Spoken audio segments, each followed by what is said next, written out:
It might look like a donut, it might taste like a donut, because it is a donut. It's called a ponchik, and I'm here to give the recipe to you. Now, when it comes to the dough, the first most important thing to note is that the liquid ingredients such as milk and eggs should always be room temperature. This is because room temperature liquids can help the flavors melt together more effectively. It also helps the batter to blend more easily, resulting in a better texture for our donuts. When you're kneading the dough, be careful not to over-knead it, as this can result in tough and dense donuts.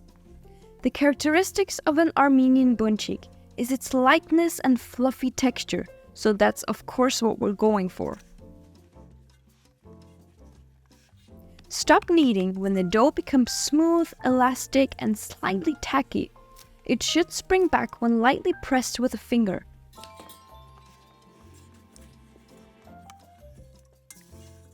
When it's ready, cover the dough and let it rest for about an hour or until doubled in size. The goat ponchiks are made with a smooth and creamy vanilla custard filling, which we are going to make today. But you can of course choose any filling you'd like, for instance Nutella or jam. Now, there are different ways of making custard cream, but I find this one to be a very well-balanced cream that is not overly sweet. When making the custard cream, don't take your eyes off of it, as it burns easily. Keep stirring until you get your desired texture. The longer you stir and keep it over the stove, the thicker it will become.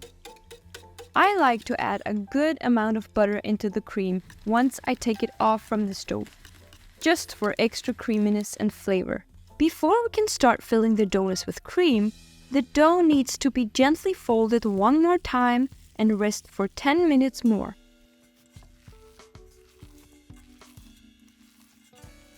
This second rise allows the dough to proof for longer, meaning it undergoes further fermentation, resulting in a lighter and airier texture when fried.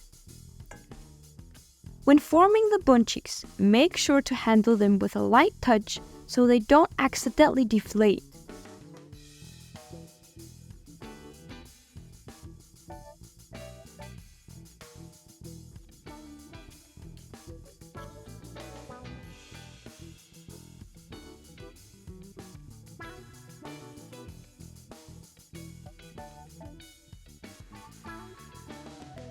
To get a more authentic ponchik, lightly press the ponchik down so it flattens slightly.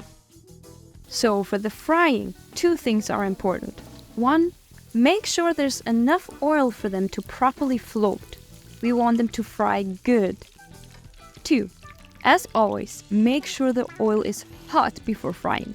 Put a small clump of dough in the oil, and if the oil sizzles and the clump floats up to the top, it's ready. Last but not least, coat it with lots of powdered sugar to make it even sweeter. So there you have it, Armenian Ponchik, a classic.